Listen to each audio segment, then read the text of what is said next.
കുറിച്ച് പറയുകയാണെങ്കിൽ ഒട്ടേറെ കഷ്ടപ്പാടുകളും ദുരിതവും നിറഞ്ഞ ഒരു ജീവിതത്തിലൂടെയാണ് ഓരോ കർഷകന്റെ ഓരോ ദിവസവും തള്ളി നീക്കുന്നത്. ഒട്ടേറെ കഷ്ടപ്പാടുകൾ അനുഭവിച്ച് നമ്മുടെ മണ്ണിൽ കനകം വിളയിക്കുന്നുണ്ടെങ്കിലും അത് അനുഭവിക്കാനുള്ള ഒരു യോഗം ഇന്ന് നമ്മുടെ കർഷകർക്കില്ല. വന്യമൃഗശല്യങ്ങൾ മൂലം ദിവസവും ഓരോ വിളകളും നശിപ്പിച്ചുകൊണ്ടിരിക്കുന്ന ഈ സാഹചര്യത്തിൽ മനുഷ്യന്റെ ജീവന് പോലും വിലയില്ലാത്ത ഒരു കാലഘട്ടത്തിലൂടെയാണ് നാം ഇന്ന് കടന്നുപോയിക്കൊണ്ടിരിക്കുന്നത്. ഓരോ ദിവസവും വന്യമൃഗങ്ങൾ മൂലം മനുഷ്യർ പിടഞ്ഞു മരിക്കുന്ന, അത് കണ്ടു നിൽക്കാൻ പറ്റാത്തൊരു സാഹചര്യമാണ്. കേരള സംസ്ഥാന സർക്കാരുകളും ഇതിനോട് മുഖം തിരിച്ചിരിക്കുകയാണ്. ഇതിനെതിരായി ഒരു നടപടികളും സ്വീകരിക്കാത്ത സാഹചര്യത്തിലൂടെയാണ് നാം കടന്നുപോയിക്കൊണ്ടിരിക്കുന്നത്. വേദനാജനകം ഇവിടെ ഇങ്ങനെ ഒരു 48 മണിക്കൂർ ഉപവാസം ഇരിക്കുന്ന എല്ലാവർക്കും എല്ലാവിധ ആശംസകളും നേർന്നുകൊണ്ട് നിർത്തുന്നു.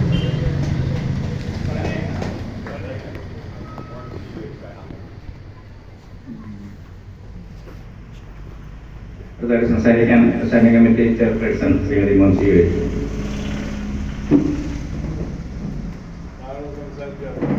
നമ്മുടെ സമരസമിതി അംഗങ്ങളെ, എൻ്റെ സഹപ്രവർത്തകരായ സഹോദരി സഹോദരന്മാരെ, നമ്മൾ ചൊവ്വാഴ്ച വൈകുന്നേരം 4 മണി മുതൽ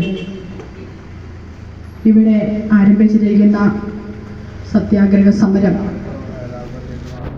4 മണി വരെ ഉള്ളൂ എങ്കിലും നാടിന് വേണ്ടി, കർഷകർക്ക് വേണ്ടി, കേന്ദ്ര ഗവൺമെൻറ്റിൻ്റെ കണ്ണു തുറപ്പിക്കുന്നതിന് വേണ്ടിയിട്ടാണെന്ന് നമുക്ക് എല്ലാവർക്കും അറിയാം. നമുക്കറിയാം, ഇന്ന് നേരം എടുത്താൽ, പത്രമെടുത്താൽ, അല്ലെങ്കിൽ മാധ്യമങ്ങളിലൂടെ നമ്മൾ അറിയാൻ ആദ്യത്തെ വാർത്ത എത്തുന്നത് ആന ചവിട്ടിക്കൊന്നു, അല്ലെങ്കിൽ പുലി കടിച്ചു കീറിക്കൊന്നു എന്നൊക്കെയാണ്. എല്ലാ വിഭാഗം ആളുകളിലും സംഘടനയ്ക്കൊരു നേതൃത്വം കൊടുത്തുകൊണ്ട് അവരുടെ ആവശ്യങ്ങൾ നേടിയെടുക്കുന്നതിന് വേണ്ടി കഴിയുന്നുണ്ട്. എന്നാൽ നമ്മുടെ നാടിനെ പിടിച്ചു നിർത്തുന്ന, അല്ലെങ്കിൽ നമ്മുടെ സമൂഹത്തിനെ പിടിച്ചു നിർത്തുന്ന ഏറ്റവും അത്യന്താപേക്ഷിതമായവരാണ് നമ്മുടെ കർഷകർ.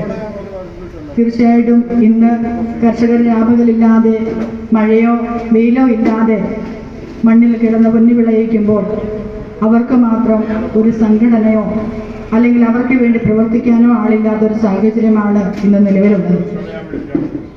നമുക്കറിയാം, ആദ്യമൊക്കെ നമ്മുടെയൊക്കെ നാടുകളിൽ, നമ്മുടെയൊക്കെ ഭവനങ്ങളിൽ നമ്മുടെ കുഞ്ഞുങ്ങൾ കർഷകവൃത്തിയിലേക്ക് തിരിഞ്ഞിരുന്നു എന്നത്. എന്നാൽ സഹികെട്ട് ഗത്യന്തരമില്ലാതെ ഇന്ന് നമ്മുടെയൊക്കെ കുഞ്ഞുങ്ങൾ, എൻ്റെയും നിങ്ങളുടെയും ഒക്കെ എല്ലാവരുടെയും കുഞ്ഞുങ്ങൾ 10ാം ക്ലാസ് കഴിയുമ്പോൾ അല്ലെങ്കിൽ +2 കഴിയുമ്പോൾ നാട് വിട്ടു പോകേണ്ട ഒരവസ്ഥയാണ് എന്നുള്ളത് പറയുന്നത്. നാളുകൾ കഴിയുമ്പോൾ, അല്ലെങ്കിൽ ഇപ്പോൾ തന്നെ ഓരോ ഭവനങ്ങളിലും പ്രായമായവർ 1-2 പേർ അവശേഷിക്കുന്ന ഒരു സാഹചര്യമാണ്. ഇതിന് ഒരു പന്നിയോ പുലിയോ എങ്ങാനും ഇറങ്ങി ഗ്രാമപഞ്ചായത്ത് അംഗങ്ങൾ താഴ്വണയിക്കുന്ന ചടങ്ങാണ്. ഓരോരുത്തർ ഞാൻ ഒരാൾക്ക് 5 പേർ, 5 പേർക്ക് ഇട്ട് കഴിഞ്ഞിട്ട് വീണ്ടും 5 പേർക്ക് കേട്ടോ. സൈഡ്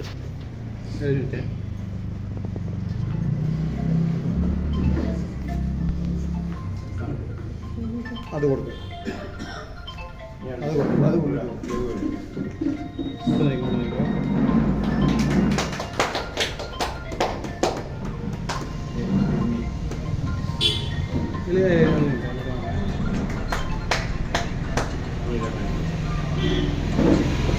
ഇങ്ങോട്ട് വന്നു, ഫേസ് ടു ഫേസ്. ഇപ്പുറം വന്നു.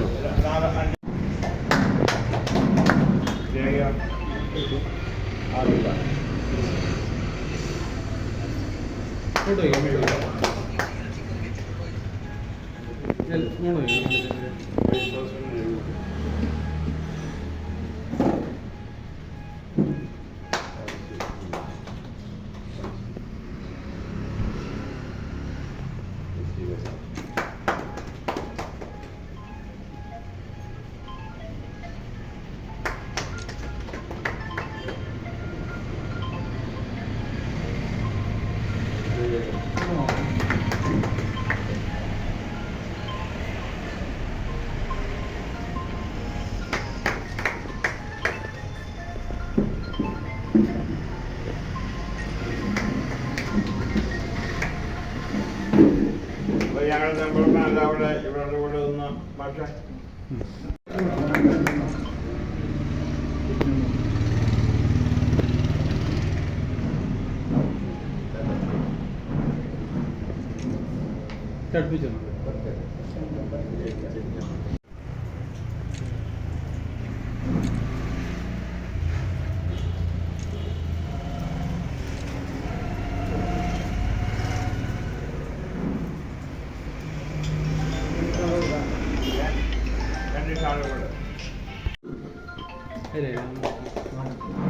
ടൗൺ കോൺഗ്രസ് കമ്മിറ്റിക്ക് വേണ്ടി സാരൻ.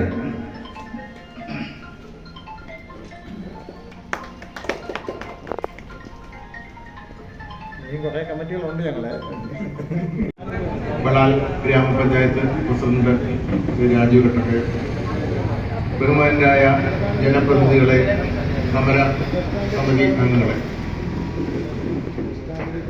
ഈ നാട്ടിലെ കൃഷിക്കാരുടെ ജീവൽ പ്രധാനമായ പ്രശ്നങ്ങൾ ഉയർത്തിപ്പിടിച്ചുകൊണ്ട് 48 മണിക്കൂർ ഉപവാസ സമരം ഈ മലയോര താലൂക്കിന്റെ തലസ്ഥാനമായ വെള്ളരിക്കുണ്ടിൽ വെച്ച് നടക്കുകയാണ്. ഈ സമരത്തിന് ആധാരമായ വിഷയങ്ങളെക്കുറിച്ച് ഒട്ടേറെ ആളുകൾ സംസാരിച്ചു കഴിഞ്ഞാണ്. അതിനെക്കുറിച്ചൊന്നും ഞാൻ പറയുന്നില്ല. ഈ സമരത്തിന് ഐക്യദാർഢ്യം പ്രകടിപ്പിക്കുക എന്നുള്ളത് എന്ന് വിചാരിച്ചുകൊണ്ട് തന്നെയാണ് ഞാൻ ഈ സമരപന്തലിലേക്ക് കടന്നു വന്നത്.